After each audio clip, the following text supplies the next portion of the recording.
Leitura do Evangelho de Marcos, Marcos capítulo 3.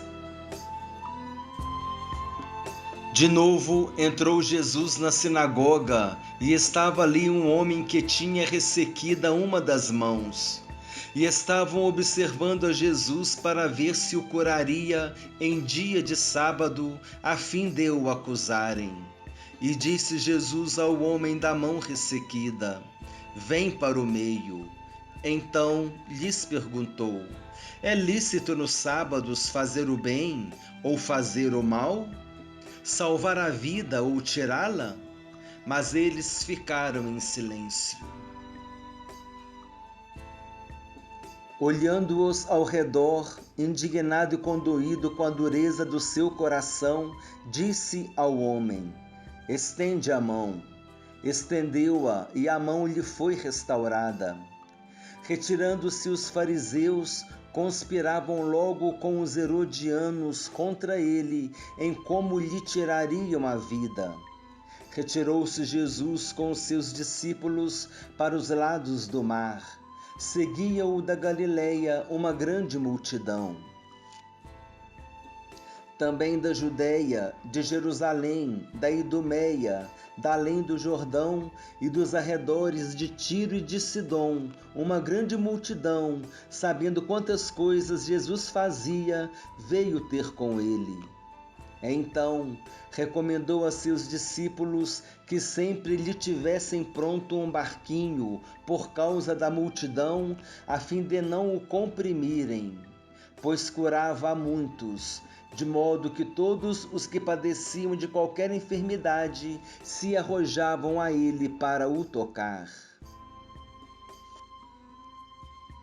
Também os espíritos imundos, quando o viam, prostravam-se diante dele e exclamavam: Tu és o Filho de Deus. Mas Jesus lhes advertia severamente que não expusessem a publicidade.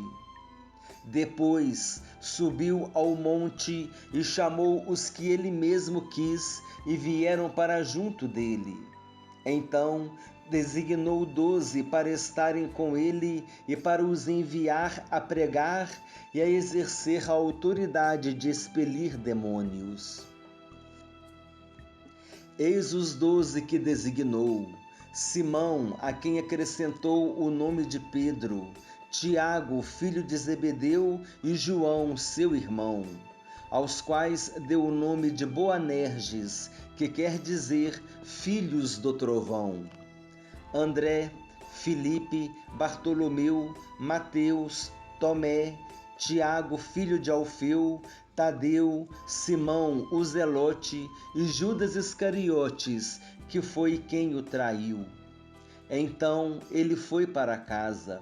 Não obstante, a multidão afluiu de novo, de tal modo que nem podiam comer.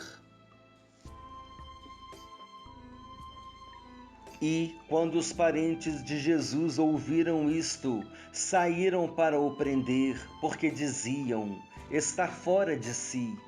Os escribas, que haviam descido de Jerusalém, diziam: Ele está possesso de Beelzebul, e é pelo maioral dos demônios que expele os demônios.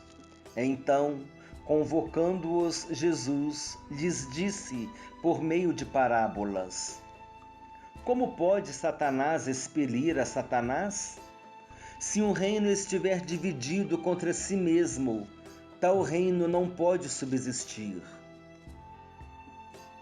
Se uma casa estiver dividida contra si mesma, tal casa não poderá subsistir.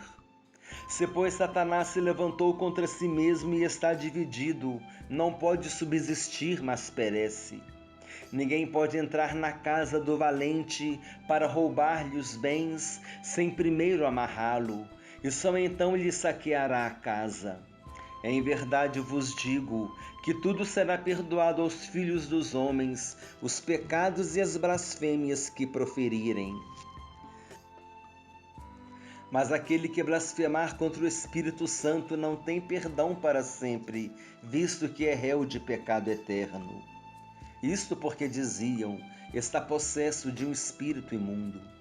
Nisto, chegaram sua mãe e seus irmãos e, tendo ficado do lado de fora, mandaram chamá-lo. Muita gente estava sentada ao redor dele e lhe disseram: Olha, tua mãe, teus irmãos e irmãs estão lá fora à tua procura. Então ele lhes respondeu, dizendo: Quem é minha mãe e meus irmãos? E correndo olhar pelos que estavam assentados ao redor, disse: Eis minha mãe e meus irmãos. Portanto, qualquer que fizer a vontade de Deus, esse é meu irmão, irmã e mãe.